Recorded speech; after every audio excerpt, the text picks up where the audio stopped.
আসসালামু আলাইকুম, welcome to Roma's ডিমস kitchen. আশা করছি সকলেই ভীষণ ভালো আছো। আলহামদুলিল্লাহ আমি খুব ভালো আছি। সকলকে শুভেচ্ছা অভিনন্দন জানিয়ে আজকে আমি নতুন রেসিপিটি শুরু করছি। বাচ্চাদের জন্য খুবই পুষ্টিকর হেলদি একটি খাবার আমি বানিয়ে দেখাবো আজকে।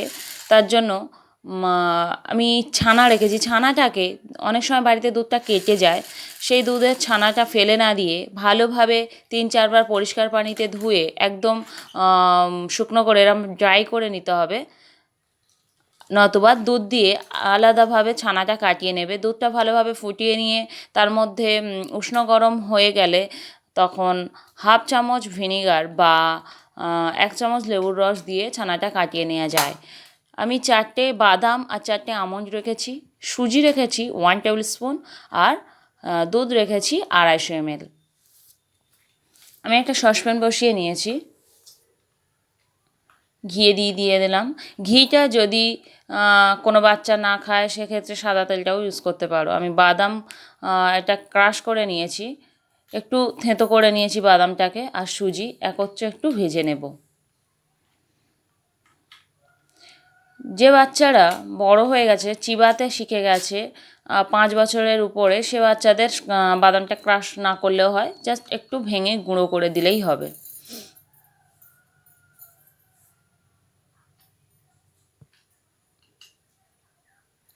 একটু নাড়াচাড়া করার পরে আমি ছানাটাকে দিয়ে দিলাম। ছানাটার মধ্যে কিন্তু একটুও পানি থাকবে না। ছানাটা একেবারে 4-5 বার ধুয়ে ধুয়ে একদম শুকনো ড্রাই করে নিতে হবে। ছানাটা দেওয়ার পরেও বেশ কিছুক্ষণ একটু নাড়াচাড়া করে নিচ্ছি। তোমরা বুঝতেই পারছো এটা কতটা পুষ্টিকর খাবার। তো বাচ্চাদের দিলে, এইভাবে বানিয়ে দিলে অবশ্যই তারা খেতেও ভালোবাসবে। দুধটা আমি 250 দুধ আমার পুরো লাগলো না, আমি তার মধ্যে থেকে অল্প কিছুটা দুধ অ্যাড করলাম সুজির মধ্যে। এবার ভালোভাবে নাড়াচাড়া করছি, তলায় যাতে লেগে না যায়। যেহেতু এর মধ্যে ছানা আছে তাই কন্টিনিউয়াসলি নাড়তে হবে।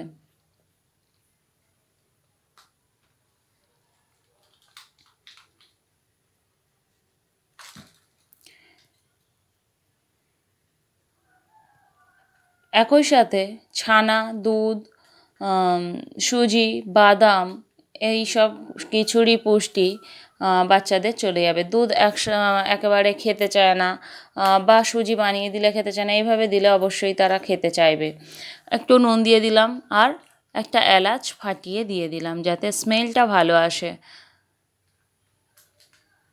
আবার একটু ভালোভাবে নাড়াচাড়া করছি। আমি কোনো চিনি ইউজ করব না, আমি আমার বাচ্চার ক্ষেত্রে চিনি ইউজ করি না।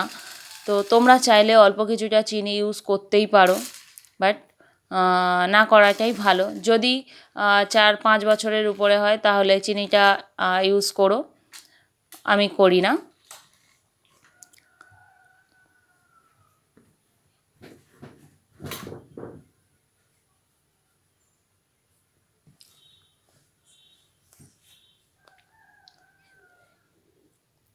রেসিপিটি কেমন লাগলো অবশ্যই জানাতে ভুলবে না কমেন্ট বক্সে। আর ভালো লাগলে অবশ্যই লাইকটি প্রেস করে দিও, ভিডিওটি দেখে চলে যেও না। আর ফ্রেন্ডস, ফ্যামিলি সবার সাথে অবশ্যই শেয়ার করো।